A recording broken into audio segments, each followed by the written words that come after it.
Putting on screen talent. Okay, so do you want headphones? Yeah, that'd be good. Bloody ingenious.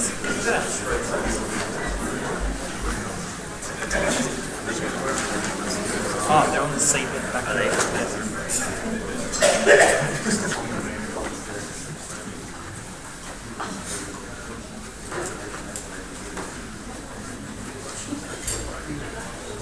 Stephen, you're live. You're live.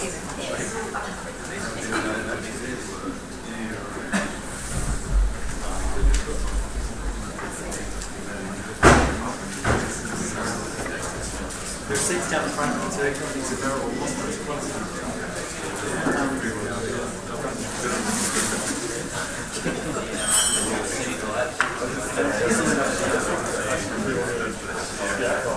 It's going to end up in an archive.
Just watch, mate. I hope you don't trip on that one.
Should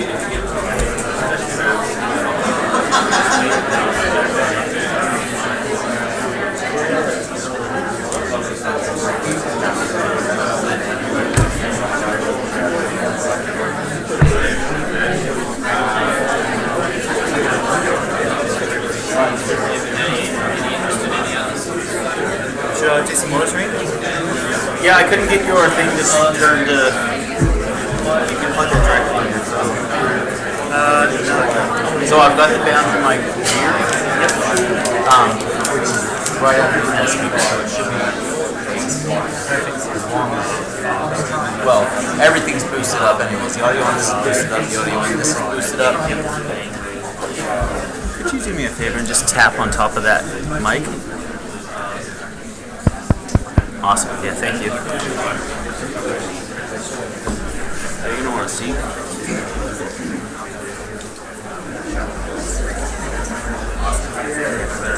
Oh, it's delayed. Just heard me say awesome. Yeah, that delay gets greater over time. So I went to the gym and I came back and to see how long it was played for, and it was like it had gone to about 5 minutes delay from 10 seconds.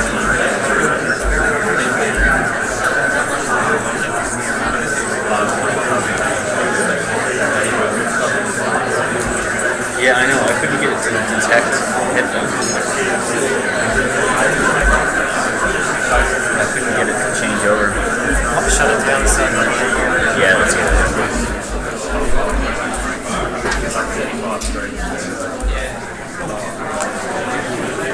Now, do you want the Padlet board?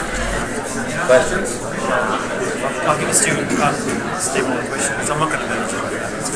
Oh, it would be way too, yeah, it would be ramped up. And I got you an extra rep. Oh, thanks, man. What? Oh, awesome. It's even a meaty one. One of the good meat ones. Thanks for that.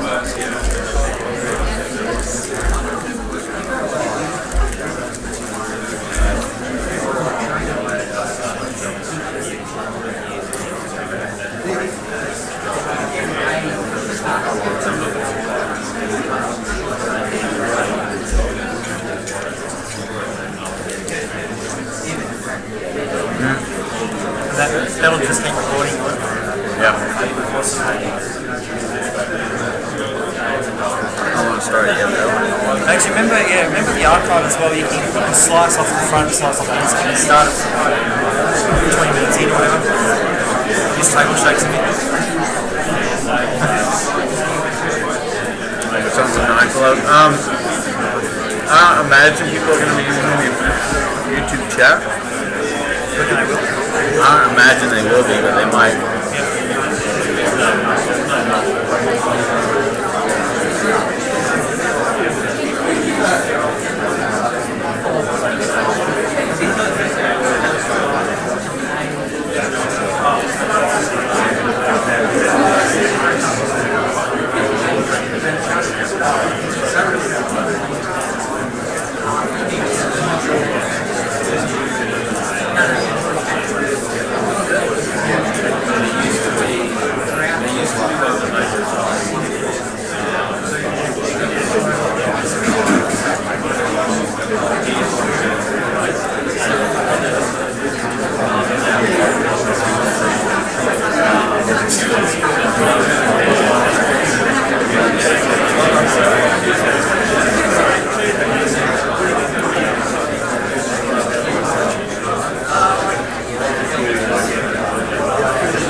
Media link.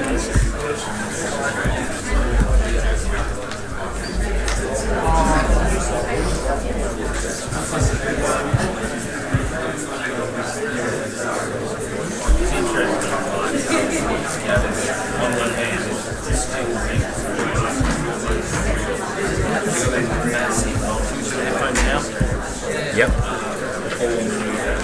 Yeah, that sounds.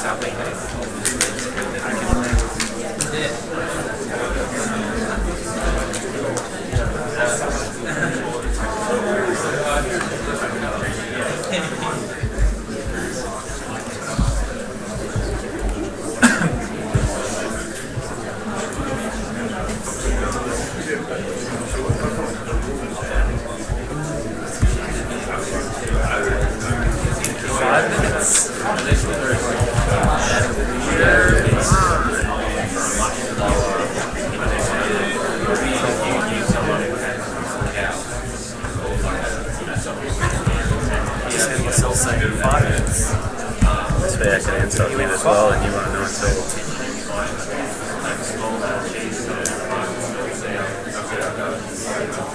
Rooney Island. So, is there one here? It's just off that. There is, but it's not. I'm going to make sure this.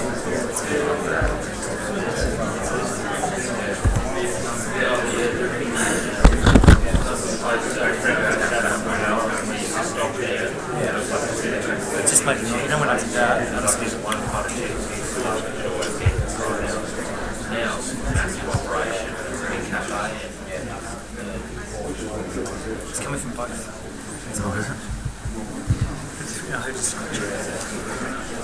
Could you tap that again for me?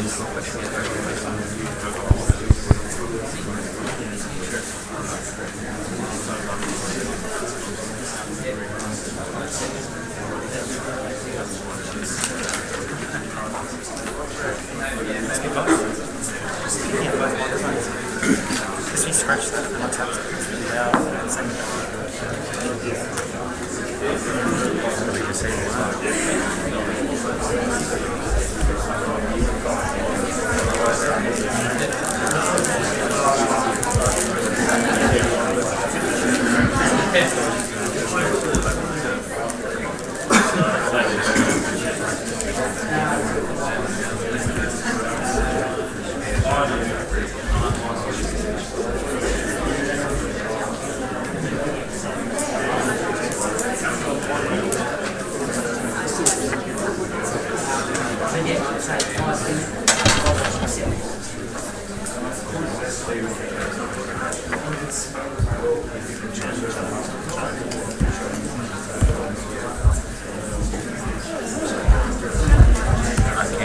It's selected on the for some reason.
Well, welcome to this afternoon session. I will sit down because even when I'm sitting down, sometimes it seems like I'm standing up.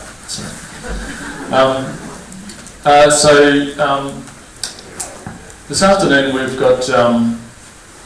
brought together a panel of experts from around Tasmania, and I'll get each one to introduce themselves as to what industry they represent and what business they're in.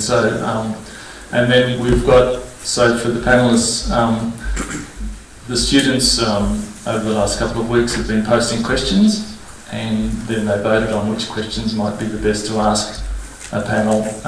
And so we'll go through a series of those. There's a dozen questions, and we'll look at those. But what I'll do is I'll ask one person the question, and then it's open to other people to actually jump in. And so if you're feeling okay about that. And then once we go through these questions, then we'll open it up to the floor for people to ask specific questions. And feel free to say, actually, I don't really want to answer that in front of everybody, but I'm very happy to talk to you afterwards about it. So feel free to not answer if you're feeling uncomfortable about it. Okay? So I just wanted to make sure that everyone's feeling safe and doing all that sort of thing. So I'll start on the far end. So just wondered, Royce Fairbrother, if you could just tell us a little bit about who you are. Yes, so on the end, Royce Fairbrother.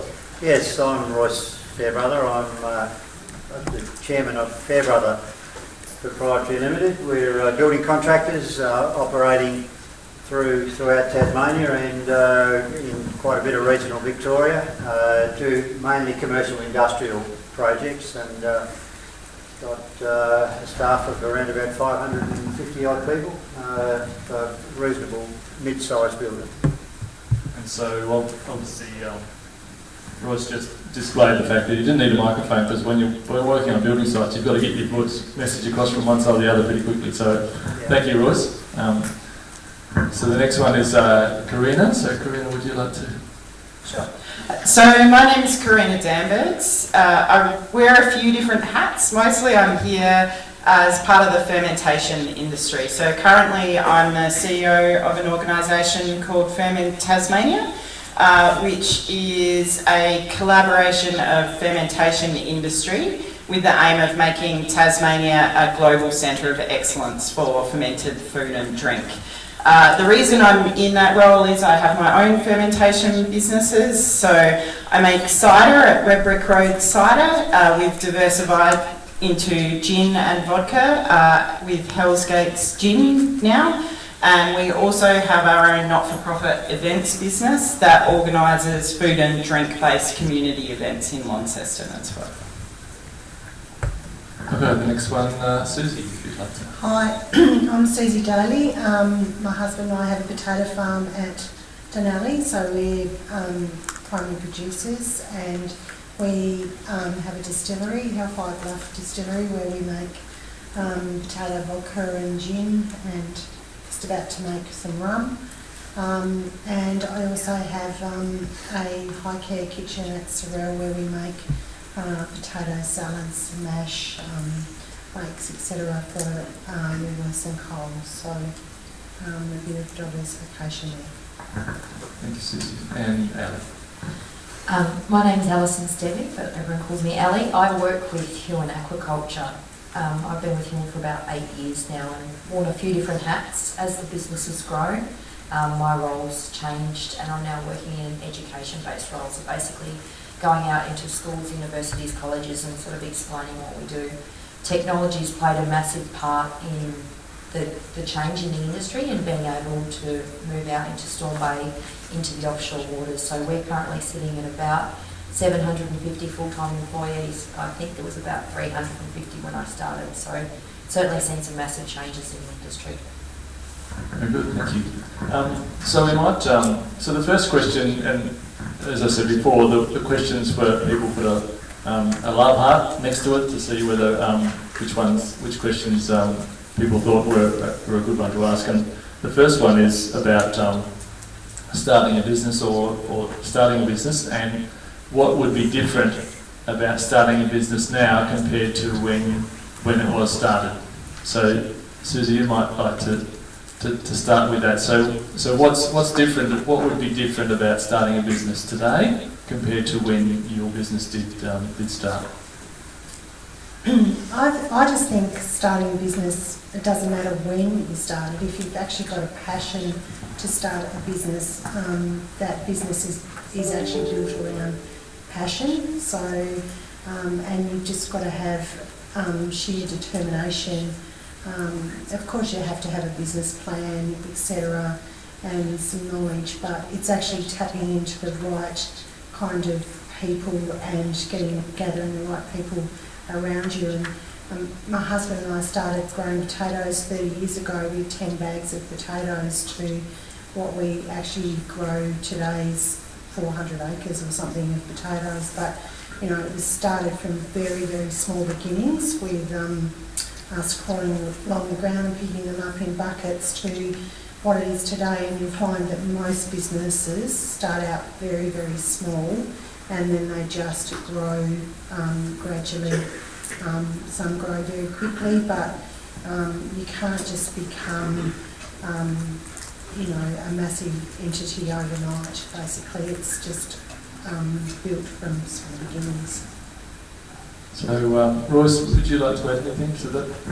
Because you've been in the building industry for a while. Yes, well, we've been going for about 47 years now, and started with just me doing a few odd jobs for farmers around Sassafras, where I grew up, for potato farmers too. So I've seen some pretty massive changes over that time. But I don't think it's a hell of a lot different if you wanted to start a business now to what it was back then. Lots more compliance, lots more red tape, lots more bureaucracy that you're going to have to fight your way through, and that's ever increasing. But really, I don't think it's a lot different. You just really want to be prepared to get out there and have a crack and be prepared to work hard and have a go at it. It probably depends a little bit on what sort of business you're starting, but I guess I relate more to just my world and the construction industry. But it's there and it's available, and if you want to have a go for it. Thanks, Royce. So with and I think now people are looking at, particularly in construction and in other industries, you've just said if you want to work hard, you just got to go for it. What about the work-life balance with working long hours to make sure that you actually maintain that work-life balance? Karina, would you like to comment on that? Sure. I'm probably not the best person to ask about that, because I think work-life balance is an absolute myth and it doesn't exist. And I feel like women and mothers in particular tie themselves up in knots thinking they can get everything perfect. I like to think of it more as literally a juggling act. You just need to decide which balls are the most important to you at any given time. So some balls are okay if you drop them, some balls, like your family, aren't. So I guess having your own business is flexible in that you can do a bit of both, but it's very time consuming as well. Thank you. So with Ali working with Ewan, how do you find that with how the business is managed, with managing that work-life balance? Obviously from a self-employed point of view, but what about working within a business now of 750 people? So I'm sure that Peter and Francis would probably have a different opinion because they live and breathe it 24/7. But from my point of view, being an employee in a business like that's been really good. We were talking about it earlier. I'm less than 12 months back from maternity leave, and I had a different role before I went on leave. That I basically went into work and said, look, I really can't commit to being full-time when I come back. The ball's in the air kind of thing that, you know, don't see how clean my house is or lack of cleanliness. But I can't commit to being full-time, so I was lucky enough that we were able to make it work and find something that did fit in with what I could do. And I think it depends on the business that you're in, and it's very different for small businesses because you have deadlines and you've got to get things done, and sometimes there's not another employee. But certainly in bigger businesses, they have that flexibility that they can work around your hours and what you need to do. It might be job share. We've got people right across the business, from processing on water to office roles that do, whether it be job share or split shifts, part-time hours. So I guess it just depends on the business. It sort of answered one of our questions here, which was talking about how you make your business rewarding and engaging so people want to come to work. And you've just sort of mentioned that it's, you know, if there are a range of jobs available, then it's not a matter of picking and choosing, but certainly. I think also from a business perspective, if you've got people that have worked in your business a long time, they know the business, they know the other people, they've got good relationships with, you know, whether it be external stakeholders or with other parts of the business, that there is value in trying to make it fit, because they can be effective even if you don't have them all the time. So I think, you know, smart businesses will make sure that they can find something for those employees. Thank you. And we're moving into an age of, or in the age of science and technology. What impact has that had on, Susie, on your business, particularly as you're now growing and moving from, you know, from just potatoes to all these other ventures? So science plays a really big part in everything we do in the business and technology now. So we work closely every week with an agronomist. You know, so all our planting is done with scientific blends and monitoring, and we just have trials on different blends because it's all to do with skin finish for us, being in the washed potato business. Our tractors now have GPSs in them, so everything's planted with the guys just basically sitting in a tractor, and you know that's done on for economical reasons. We have soil moisture monitors. Just the technology available to the farm industry now is amazing, and it's you know, because we have to be economically viable as a business. And then we go to the salad business that relies on pHs and testing for salmonella, etc. And it's like another sort of career where we're dealing with food technologists, etc. And the distillery has its own set of box and dice, but you know, you can't be afraid of it. You just got to embrace it and go, well, this is what we've got to do, and take it on board. Yeah, thank you, Susie. Now, Royce, in construction, science and technology, is that how do you find that impacting the industry of it? I mean, from both civil and building construction.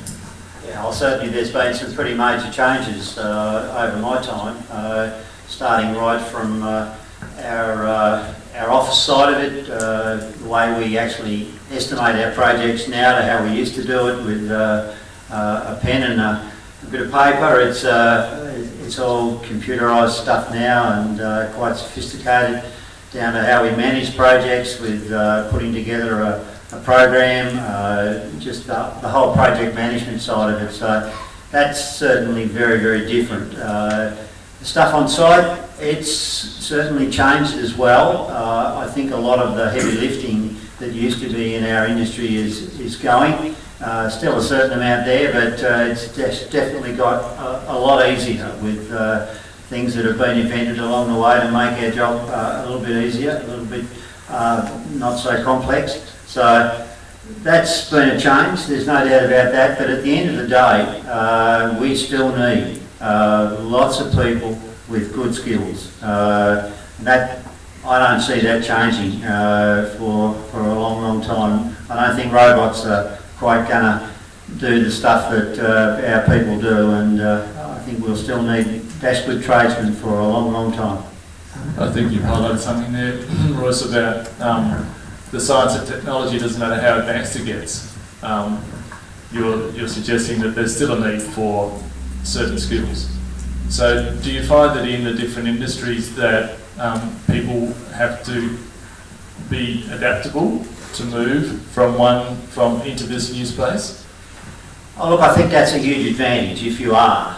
There's no question about that. Once upon a time, people in our industry would, particularly outside of Tasmania, you would see a lot of people that actually have skills in certain elements of our industry, whereas we've certainly always focused on our training provides people with skills right across the whole spectrum, from digging holes in the ground to pouring concrete to framing to fitting out to the whole spectrum of the different activities. And if you've got skills in those areas, I think you're certainly a far more valuable person, and you have no problem with being able to find yourself a job for as long as you're alive. Yeah, thank you. Now, and as we move into this space, and we also have lots of things going on around us in the world around us, we're sort of a little bit isolated in Tasmania. We can be a bit insulated, maybe too much sometimes. But how do you think that businesses now can be adaptable to the changes that are happening around, to make sure that the businesses are sustainable and resilient? Ali, would you like to, particularly around potentially changing water temperatures and all those things? Yeah, I agree with Royce. Technology's changed our business quite a lot, but mostly from an efficiency perspective. I mean, we can't, in terms of cost of production, we simply can't compete with Norway, so we have to make sure that our product has a point of difference. Obviously, we're growing salmon in some of the warmest water temperatures that salmon are growing, so that's actually enabled us to partner with Biomar, and we run feed trials out of the Hideaway Bay site, which is basically industry leading because all of these other countries are going to be following us into warmer water temperatures. So we're looking at feed nutrition for those warmer water temperatures and how we can get the best growth from our fish. So it also creates opportunities. It does obviously create challenges as well, but it's just about creating that point of difference. And obviously Tasmania is lucky to sort of have that Clean Green Tasmania brand. Yeah. Does that sort of answer? Yeah, that's good. Yeah, no, every answer is a good answer.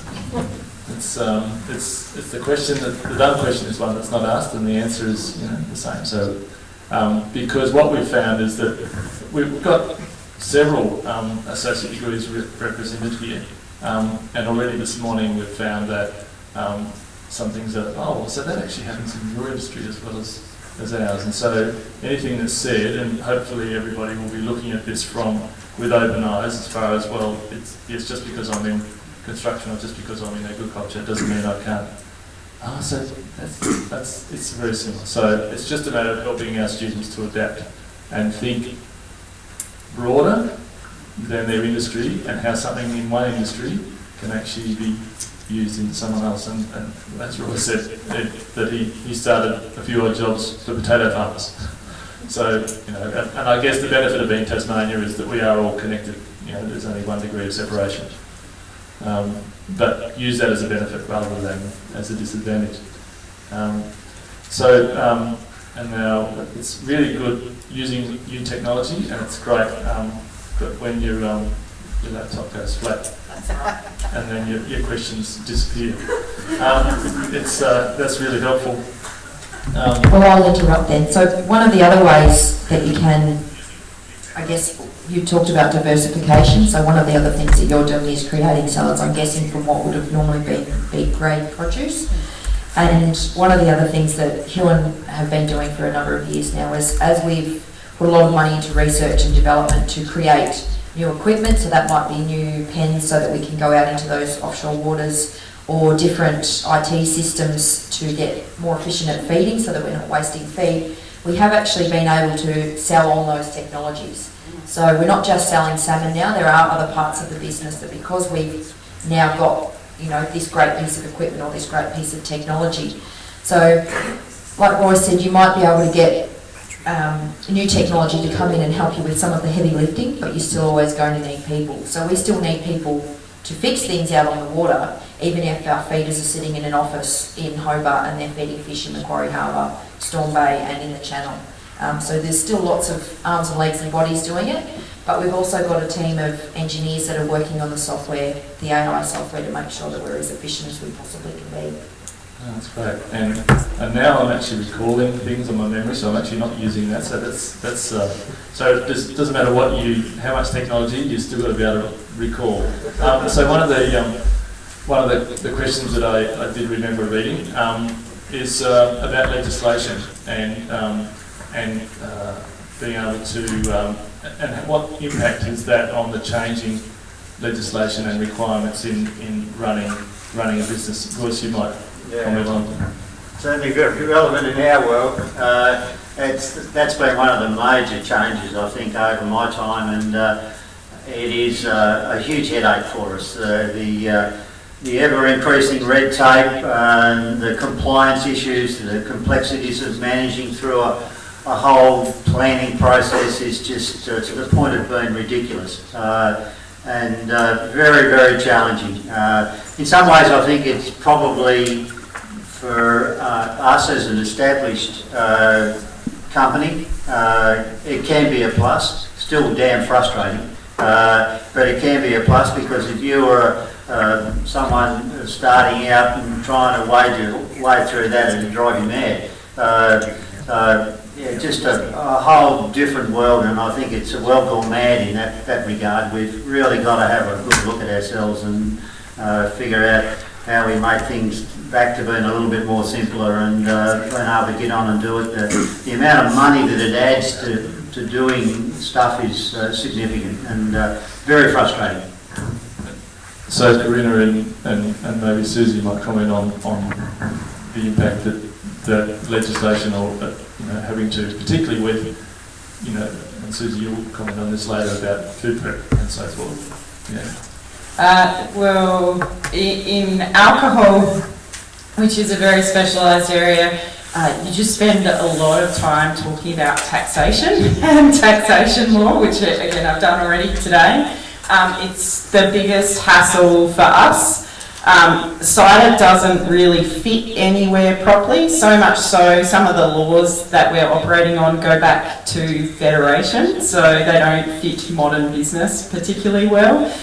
So we sit in a weird grey space between WET, which is wine equalisation tax, and excise. Excise is very difficult. It definitely limits you growing your business if you fall under excise tax. A lot of that is to do with payment terms as well, where you're paying it well before you're getting paid for your product. So much so that we're actually in the process of launching a zero alcohol gin because it's much easier for us to make and get to market. And I do think there is a growing trend for craft drinks that are healthier for us or taste like alcohol but are not alcoholic. And the other thing I find is you get so wrapped up in compliance that you're not doing the things that really make a difference to your business as well. So we spend all of our accounting time making sure we get things right, when the things that make a difference to our business accounting wise are probably more that management side, so costing your product properly and managing your cash flow. So it's always a balance between those two. We also couldn't open either of the sites of our business under the current planning code. They both wouldn't be allowable now. They wouldn't get through as new buildings. So it's probably even more challenging in that space as well.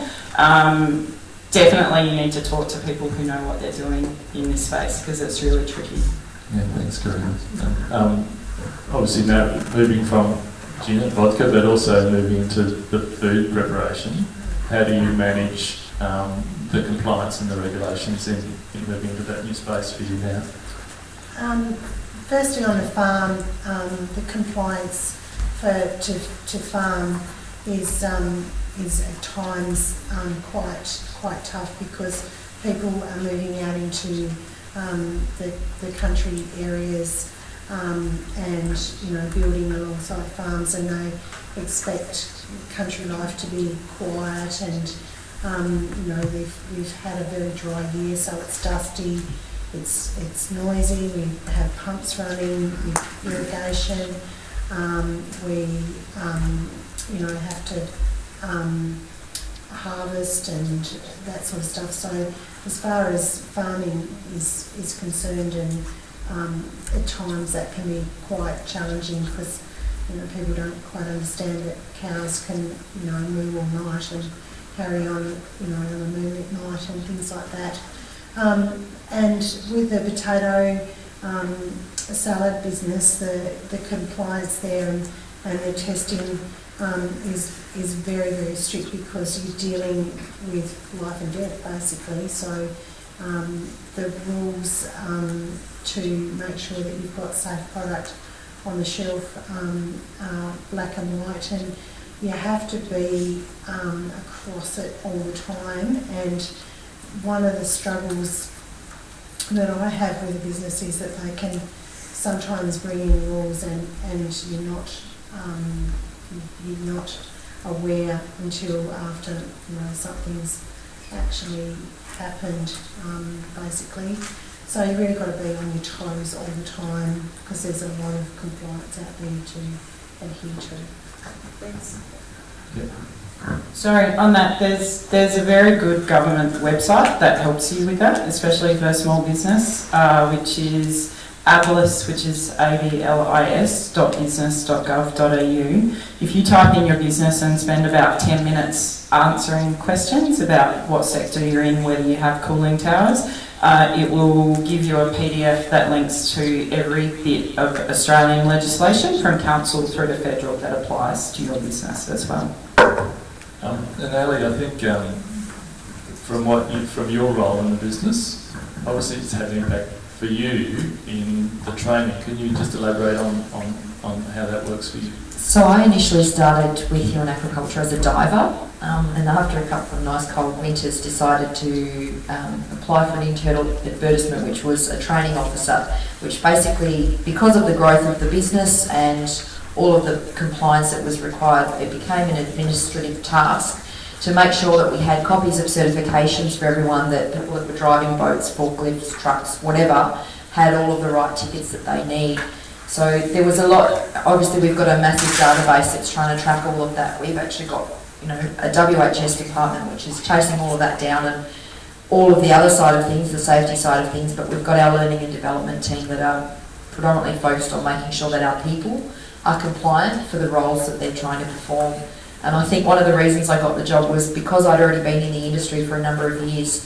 I was aware of all of the different things. So obviously for boat tickets at the time it was through MAST, Marine and Safety TAS. That's all changed to go to AMSA now.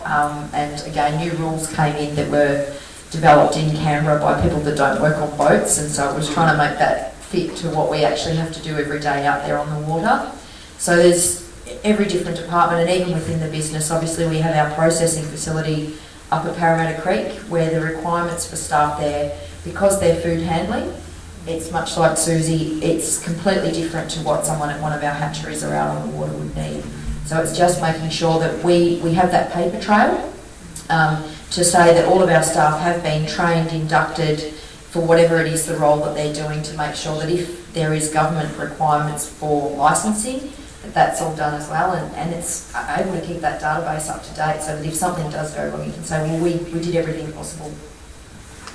Okay, thank you.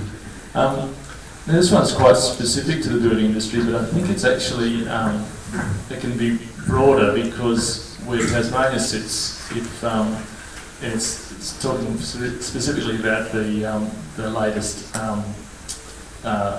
Tasmanian building boom, and pushed to meeting tighter time frames and so forth. How, as a business, do you maintain quality of building and the integrity of the trades? With great difficulty.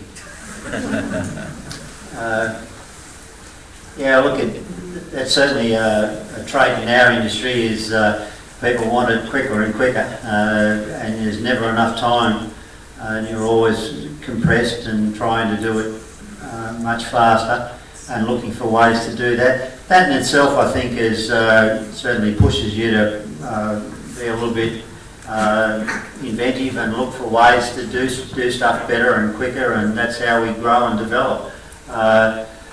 It would be much nicer if we had a little bit longer. The quality side of it, I think that really depends on who you are and what your values are. In our world, we certainly don't compromise on the quality. That's first. That's number one. If it's not right, you do it again. I think it's just a matter of finding ways to deal with that, and that adds a lot more pressure on your people. I don't have the answer as to how you get over that. I think you just find a way to manage around it and do it. Thanks, Royce. Anybody else like to comment on that as far as what impact sort of a boom or bust situation might have on how much cider you need to produce because all the apples are in it? You've got to do something now. So, yeah. So I think quality is also really relevant to obviously to drinks, but also any food in Tasmania. We talk about the quality of our product a lot, and we need it because on the whole we need to be in the luxury good item and charge for our products here because we can't afford to be a fast moving consumer good and compete on scale.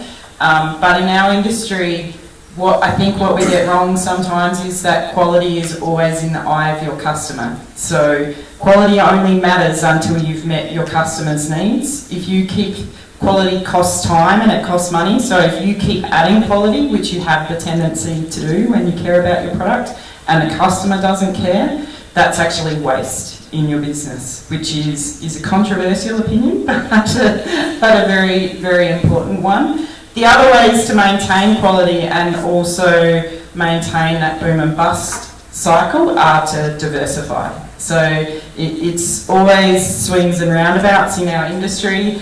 Spirits is a really clear one where we always flip-flop from it being about white spirits to dark spirits, and if you go back through time, there are good trends as well. So the reason that we started making spirits is that we have something aside from cider, depending on what's selling, but also it lets us use the waste products and the byproducts of our cider so we can make more saleable product with less, as well as having less impact on the environment with our production as well. Thank you. Now, obviously being a small state and running a business efficiently, how do you manage your collaborative relationships with vendors and other suppliers? Maybe Susie, you might. I think Tasmania is in a really unique position, especially at the moment, because we have such good water management in as opposed to the rest of Australia. So, and that we've got a really supportive government that's looking at getting water to the whole of Tasmania, and our climate, so we're seeing wineries move here to grow grapes that, and they're here for a reason, because they want to grow cool climate grapes because of the taste and the quality that they are obtaining from it, and that's through a lot of different industries, from fish farms to potatoes to vegetables. We really are in a great position as long as we maintain our quality, because we still have that big piece of water that costs us a lot of money to transport across from here to Melbourne, etc. So that's our key to success. Yeah, thank you. So there's I think now we'll have some audience participation, and so I just wondered whether if we had anybody that would like to ask a specific question, keeping in mind that if you ask how much the business made last year, you might not get an answer, so just be mindful of the questions you ask, but certainly if the panel are okay to opening this out a little bit more. And then if you can just maintain that microphone, and I'll walk around and get a bit of exercise. So we've got a question in the front row. To say what your name is, what course you're studying. My name is Ivan. I'm doing the agriculture degree. So a question for Alison. With the sort of the increase in aquaculture activity sort of that we're seeing in Tasmania at the moment, like you said, sort of the business went from 300 to 750 employees. Is there a fear that with a lot of sort of increasing technologies that the market will get flooded by product? That there's going to be so many farms opening up that it's going to be crowded out in the industry? In terms of global scale, what we produce in Tasmania from all three of the main companies is pretty much, what one farm in Norway would produce. So when we talk about, we need to be that niche product, we need to be that luxury product because we can't compete on scale. I think the compliance and the red tape and all of that sort of thing would probably put pay to everyone coming in and doing it, because there's so many regulations and so many different departments that are involved in lots of different things. I think probably the industry, it seems to, Huon specifically, we seem to put on a bunch of staff, have a bit of an increase, and then everything sort of settles for a couple of years. And whether that be implementing new technology, when we got our first wellboat, everything sort of settled, and we were getting used to all of the technology that we had. We put in new pens, new grid systems, new everything really, new nets, and it was about finding our feet with that. And then obviously we've had an expansion into Storm Bay. Our second wellboat's just turned up, so we've been sort of building up for that, putting on extra staff, getting them ready to go out onto that new wellboat as well. And then I think everything will sort of plateau for a little while. I don't think that it will get flooded, because I don't think that the government will let it, and I don't think that Tasmanians really want to have fish farm leases everywhere. They've made that fairly clear. But I do think that, having everything well regulated, and there's a lot of documentation out there now. We're tracking everything from, what's on the seafloor, what's in the water, to what we're feeding our fish. There's so many things that we need to track and send to various different departments that I think it would be a challenge for it to be swamped. Thank you. Any other questions?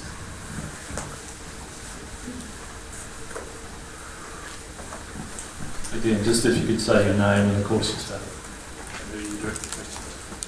My name is Matthew. I'm studying applied science with a focus in fermentation. This question's probably for everyone really. Which other industries or disciplines interconnect with your own, and to what degree does your business rely upon those to create your products, such as outsourcing, equipment and production side of things? Actually, the thing that keeps drawing me back to the fermentation industry is how many different disciplines it used. So I actually started in that industry. I grew up on a vineyard, so after all those years of my parents forcing me to plant grapevines for them, thought I should do something else. I did chemical engineering. I went straight back and applied wastewater technology across to the wine industry as well. Even in big businesses, in fermentation, you do a bit of everything. You have to manage projects, you have to understand the technology you're using, you have to understand the science in the lab, you have to understand how to sell your product, how to brand and market your product. So while you can get specialised roles, the best careers in that field draw on everything. And it's also an industry where I think a lot of the innovation comes not from brand new ideas, not from blue sky thinking generally, but just looking at other industries and thinking how you could apply them in your context as well. So maybe would someone else like to comment from the panel about that? Well, certainly from the building industry point of view, we connect with pretty much every industry that exists. We need you to grow and develop and do well and want new buildings, and that's how we get our work. So we connect with all of you. We want Tassal to get bigger and better and grow, and we want the spud farmers to get bigger and better, and the brewers and everything. That's what makes all the difference. That's what creates work for us. Susie, what about you? The fact that you had certain equipment that you required, and then the different people you now connect with. I mean, that we were chatting before about who you now talk with that you might not have talked with before. I think that especially farming, farmers have to be multi-skilled because they're out in the paddock, and if the electrical stuff's not working on the pivot, they basically have to try and fix it there and then, or call a plumber up or an electrician up that's probably 3 hours away. So there's a lot of multi-skilled stuff that goes on in farms, from fixing pumps and stuff like that.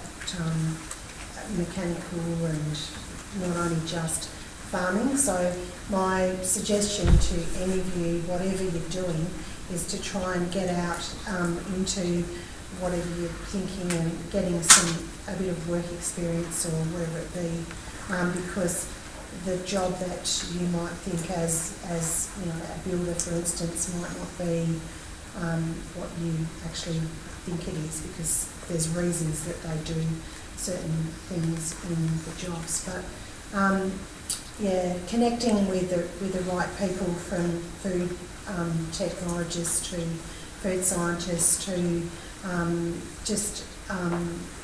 researching what, you know, I spend a lot of time on Google to try and find out what I actually need, and you just got to ask the question.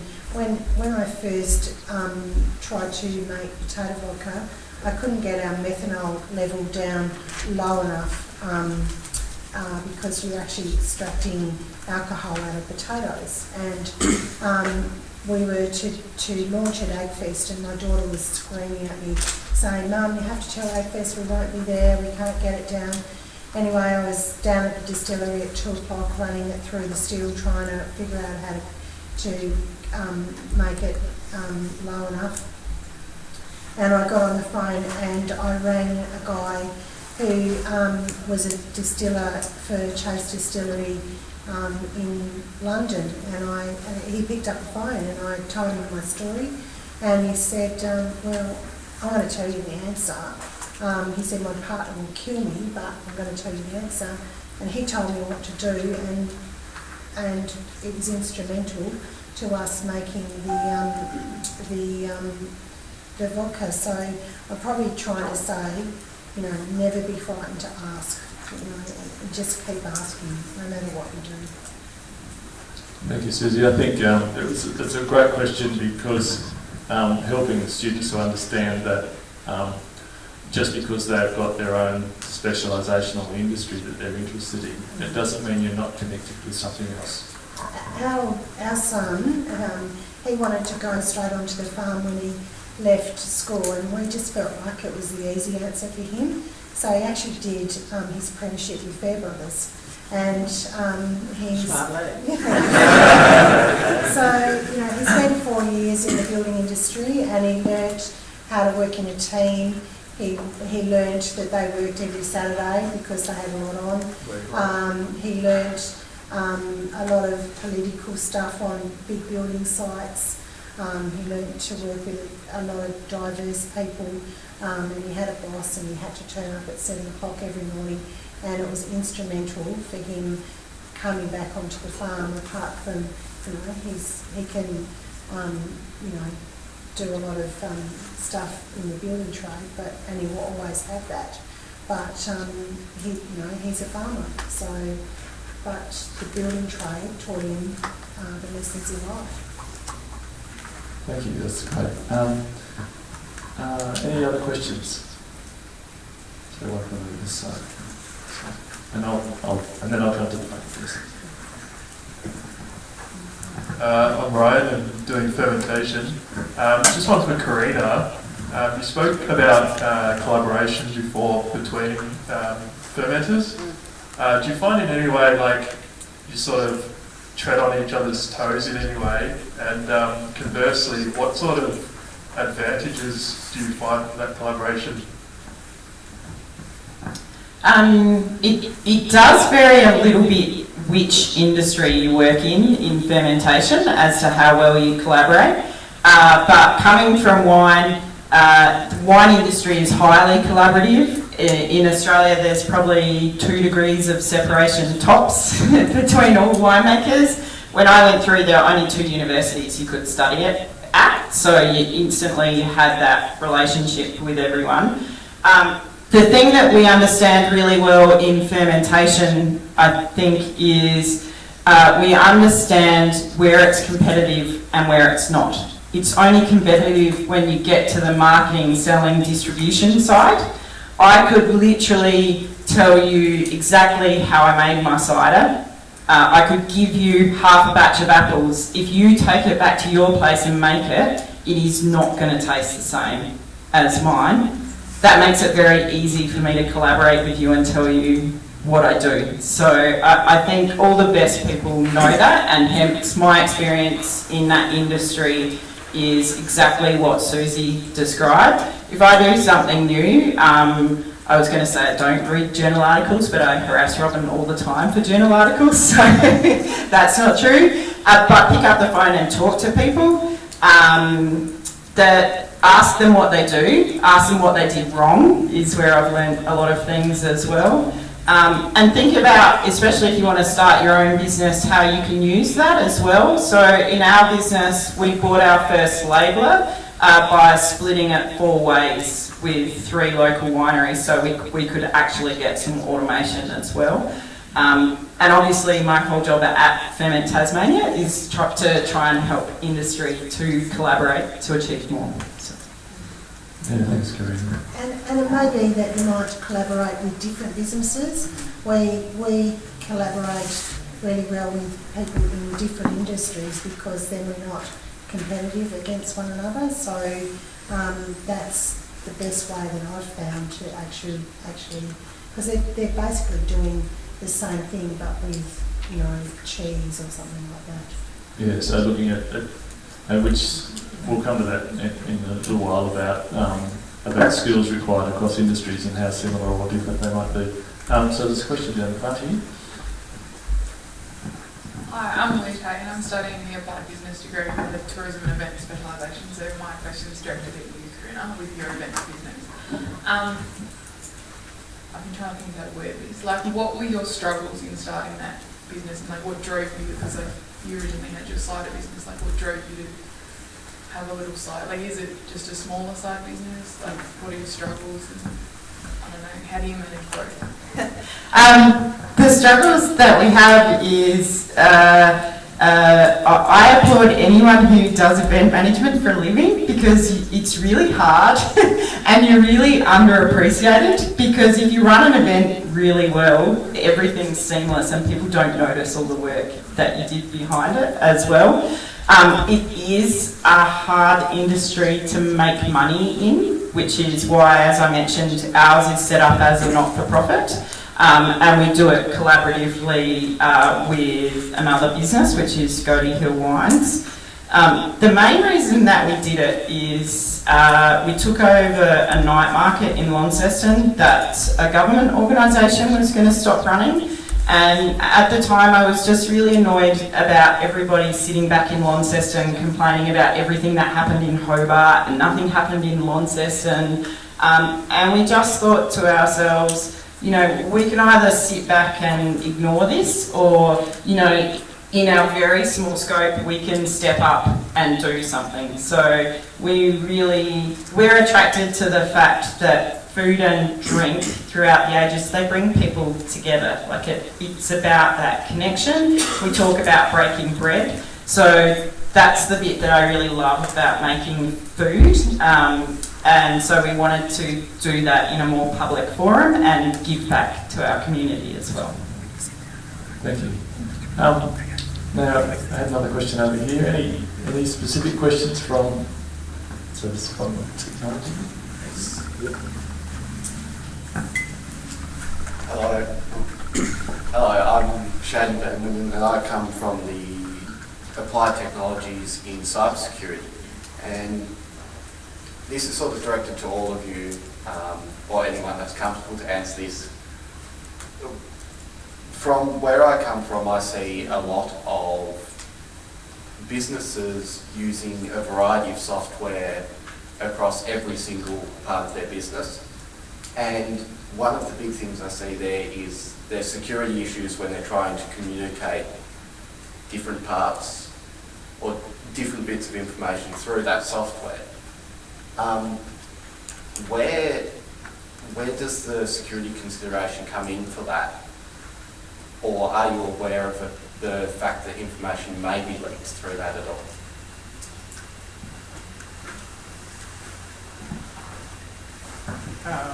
I can start, if you like. From small business, it's really challenging. I think in small business, it absolutely is an issue, and we're seeing more small businesses affected by it. I'm just thinking again, even ones like I think Newstead Hair lost all their customer data and all their wedding bookings and the like.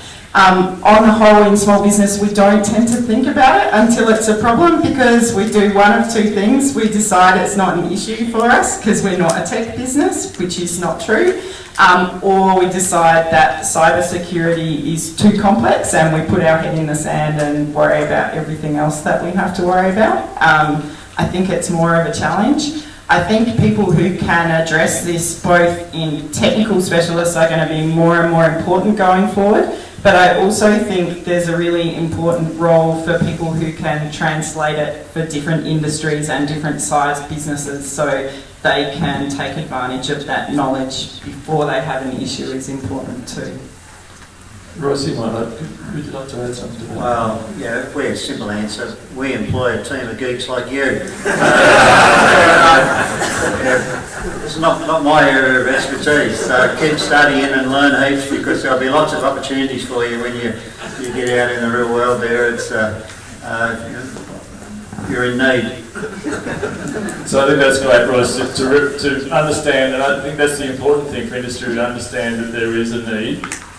We just not quite sure what that is yet, and hopefully we get people on board that can help us in that way.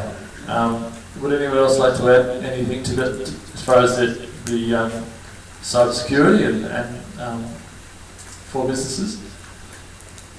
Look, I think what Royce said, we have an IT team, and I think a lot of businesses really struggle. The business moves faster than our IT, and I don't think it matters what size the business is. I know there's been times where we've advertised for IT specialists in a particular area, and 6-12 months later we're still trying to find someone, because the competition for good IT staff is just, it's massive, and we would advertise all over the mainland and everywhere. So I think businesses are aware of it, but we're certainly playing catch up with it. Okay, thank you. Any other questions that we have? Are we almost drained of questions? We've got one from an online question, is that right?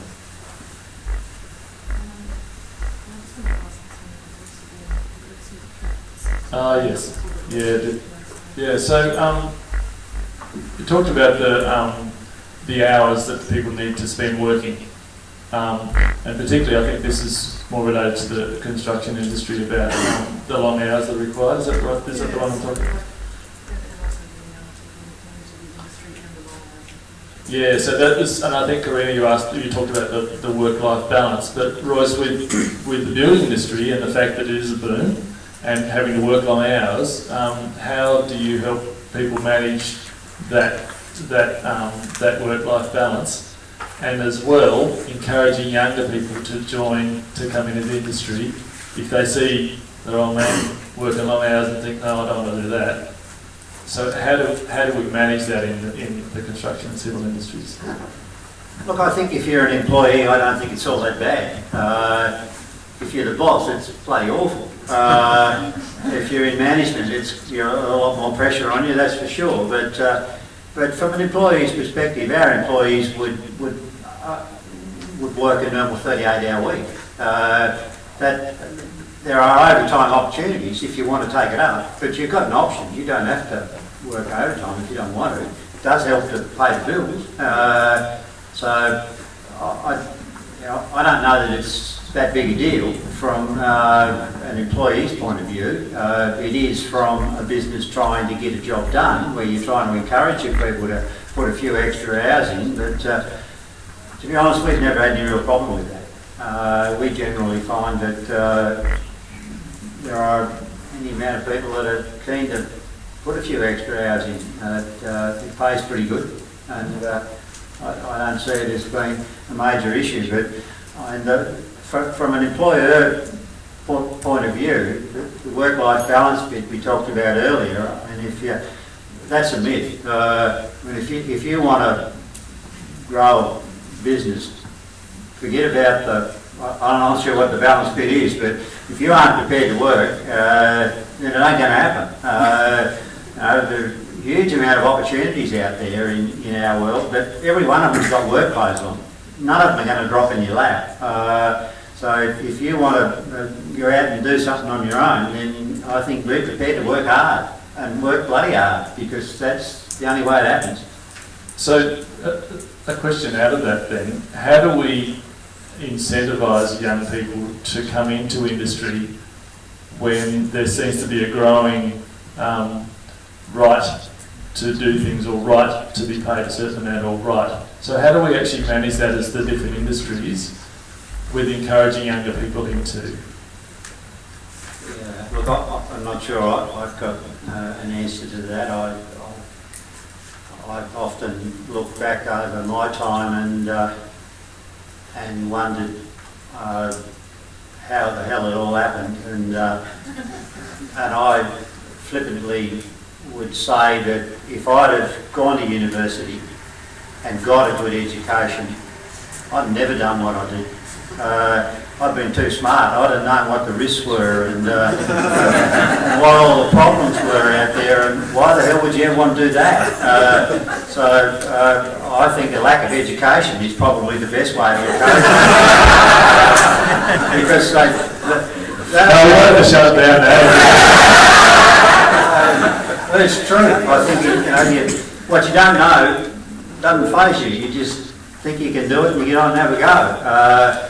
The more educated you are, the less you're likely to get out and have a go in this world. But do you think that has changed though since, so from then until now? Do you think someone with that same attitude can actually make it now? Oh, no doubt. Yeah, look, but same thing again. If you want to get out and start a business and do something really meaningful, you've got to be prepared to work hard. So regardless of the training and everything, it's about actually what you're identifying, I think, Royce, is the fact that if you want to do something, it's working hard. However, to know how to do something, you still need that training. Yeah. Look, I'm not trying to discourage you from getting a dash good education. Don't get me wrong. I think that's really important. Stick with it. It's well worth it. So look, I think a good education certainly opens up all sorts of doors for you. That you don't necessarily have to be the boss. And if you want that work-life balance, I think there are lots of other ways you can do it. Come work for me. I think, but Royce, you have identified, I think that people would recognise here that if you want something, you have to work hard for it. It's not going to land in your lap. No. And I think all of our panellists have found that it's not going to be handed to you. No. And regardless of how educated you are or how not educated, it's about working. Except for the fact that I'm feeling bad now that I had a good education and I still started my own business. I actually think what you're describing is a really important future skill. That's what we mean when we talk about entrepreneurship. So it's people who know how to get things done. In the future, I think you need that skill not just to start your own business. You need that skill to be a better employee and to get better positions in the workplace, to develop new products for large multinationals, even if you don't work in the business side. You also need that skill, I think, to be a better academic and be a better researcher to help you know what are the real problems that will have an impact if you work on. So to me, it applies to more than business ownership. Thank you. Anybody else like to comment on? Well, in farming, I think that so when our son came back onto the farm, we had hard hose irrigators, and we had lots of sprinkler systems, and he just basically said to my husband, "This is bullshit, Dad. I'm not doing this. We're getting pivots." And it was actually the best thing that could happen to the farm, because the next generation, as in your generation, they won't work as hard as our generation, and that's happened, through history.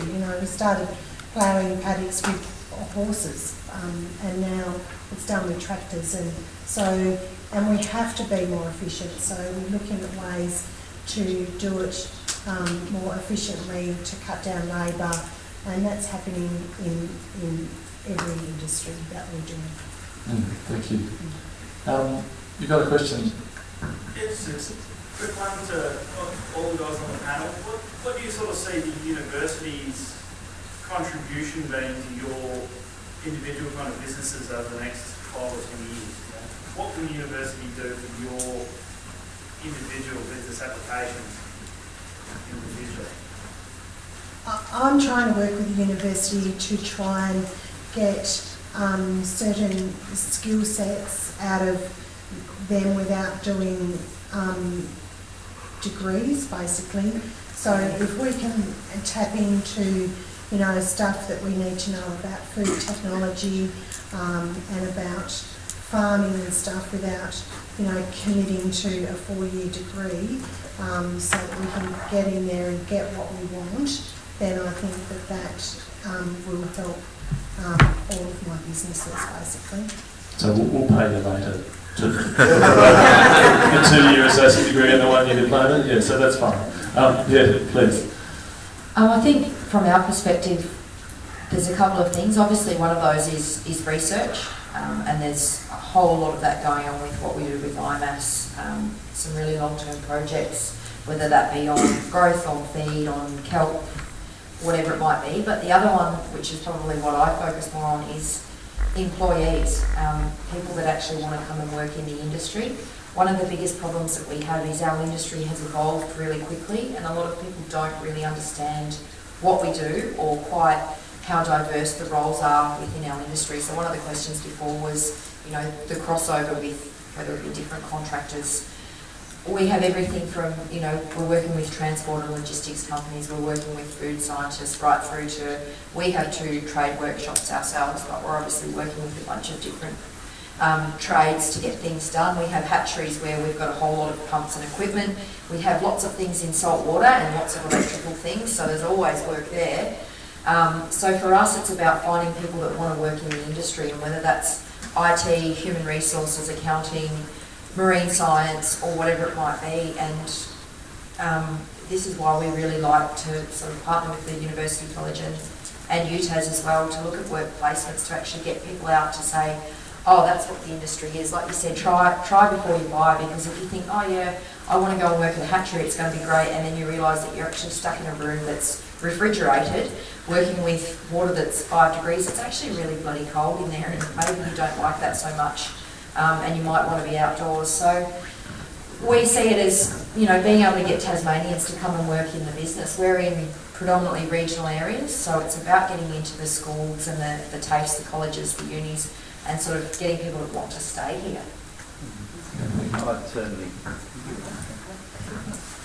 I could certainly add a comment on that, as you mightn't like. But this course, I guess, is us putting our toe in the water a little bit to see how we might work a little bit better with UTAS. UTAS provide us with lots of building jobs, so that's good. But the bulk of our people, 70% of our senior management people have come to us via the apprenticeship system. And I've argued for many, many years that an apprenticeship is university. Okay, it's branded in a different way. It's called an apprenticeship, but to me it's university. It is no different than anyone else going to university to do degrees in whatever else you do there. You are just learning in a different way. You're learning by actually doing stuff. You do something with your hands, and when I look back on my time, I did an apprenticeship as a joiner. I started out 15 years old, and I couldn't get out of school quick enough. I'd had enough of it, and Dad wanted me to go out on the farm and grow spuds, but I went and did an apprenticeship to start with, and that's what got me going. But when I look back on that, that's where I started to learn. That's where my learning started to happen. You'd give me something to do, I'd stuff it up, you'd show me what I did wrong, give me another go at it, and keep going through that process. Eventually I'd get it right, and I'd learn. But you can put me in a classroom like this and lecture to me all bloody day. And a little bit sinks in, but not too much. And I think there are lots of people out there like that. There are lots of people that learn by actually physically doing things. To me, that's university. And if we can find a way as to how do you connect that with the stuff that UTAS does, then I think you've really done something very important. Well, just on that, Royce, I think that's one of the reasons the University College was set up as a division within the university, was to actually do that, and particularly with, you might want to chat with Mark up the back about higher apprenticeships, because recognising that whatever training you do, it is training. Yes. From wherever you start from to where you finish, if you can still do that. I mean, I started doing a trade certificate and went and worked for Chester Bullock for I don't know how many years. Yeah. You know, and now I'm in construction, now I'm in agriculture. You know, so it's actually, you can do that with different things. So, but that's why the college was sort of set up to be able to do the short courses, as you had mentioned before, Susie, about, because people are wanting specific skills in areas that, okay, I want to know about this, so I can actually do this. Yeah, thank you. Before we finish off, what I'd like to do is ask each of you, so what are the skills that you would look for in either an employee or someone, an employee to come into your business, or to be able to move them up higher in your business? What are the skills, or not just skills, what else are you looking for in a person in your industry? Well, as I said, most of our people would come to us through an apprenticeship.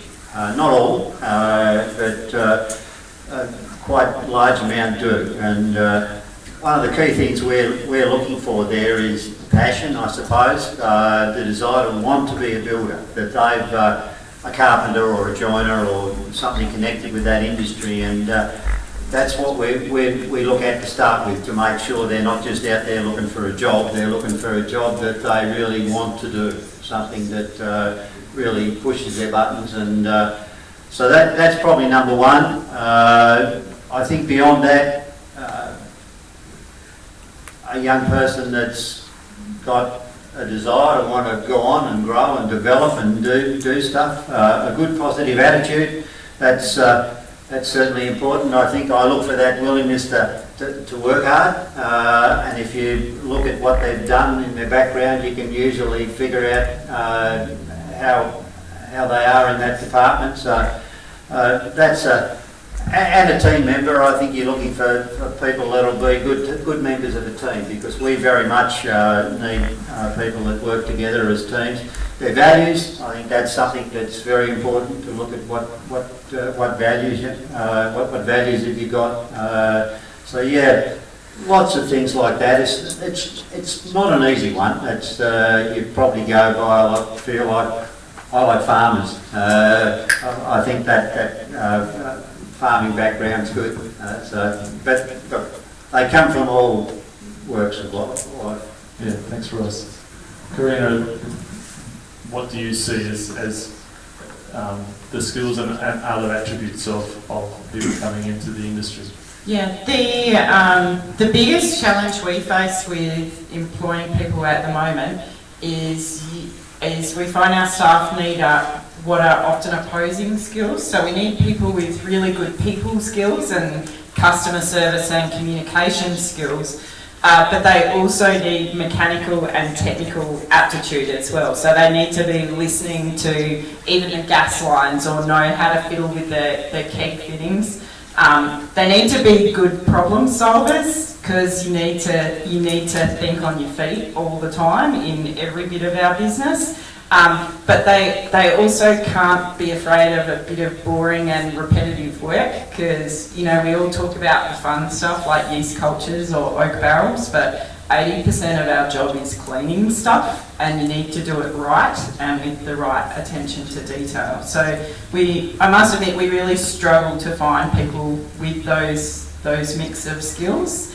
But my very first boss said to me to hire someone who who fits into your team, because you can teach someone to be to do a job, but you can't teach someone to be the sort of person who matches your values and fits into your business. And I think that's really good advice. Yeah, thanks very much. Susie?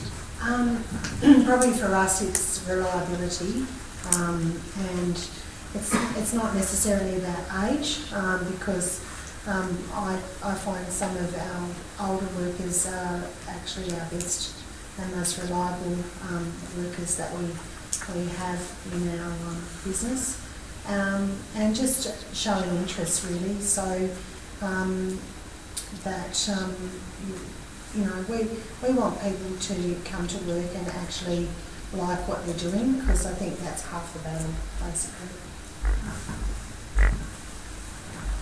I pretty much agree with what everyone has said so far. Obviously, team fit's really important. For us, a lot of times you're working in really small groups. You might be working out in the environment where the weather's not that good, or doing a job where you're a little ways from home, and if something goes wrong, you need a little bit of MacGyver about you to be able to fix it, because otherwise it's a really long drive back to get whatever it is that you need. So I think adaptability, reliability is a big one. So you just want people that are keen to be there, keen to work as part of a team and sort of don't bring everyone down, are willing to listen and learn. The same thing, as long as you get the person with the right attitude, you can train whatever you need to train. And people that are genuinely interested in the industry. Thank you. Well, thank you to our panel members, and thank you to all of you for contributing to the question development. So as you will go through the Padlet board where the questions were written up, you've now got lots of questions you can continue processing for when the next site visit comes up. So if you didn't get an opportunity to ask it now, or it didn't come up, it's there for later reference. But I'd like us all to put our hands together for our panellists.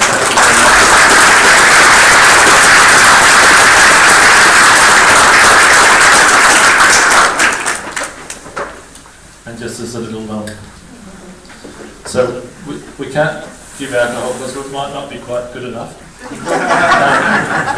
And we can't give anything that sort of is constructed because it might not have been made properly, and nor fish because it might not quite match. So that we thought this is somewhere in the middle. So thank you very much. Okay, so that brings to a close officially what we've done today. Thank you all for coming. And when I think it was talked before about events management, I want to thank Cecilia and Cecilia, put your hand up. Cecilia managed this event, and it's become an event. It's not just a workshop with half a dozen people. And there's several other people that contributed to this, and Mark for the video and the live feed, and for Chris for organising all the questions, and Robin of course, and Fiona and Mark and Simon. And of course, Michael. So, and thank you for coming and being willing to be part of this. And yes, it's uncomfortable being with people that are studying something different than what you are. But through days like this, hopefully you can start, maybe that might work with what I'm doing. And this is part of what we're trying to do with the college in how we run these events. So. Safe travelling back, and yeah, and that's it for the day. So thank you very much.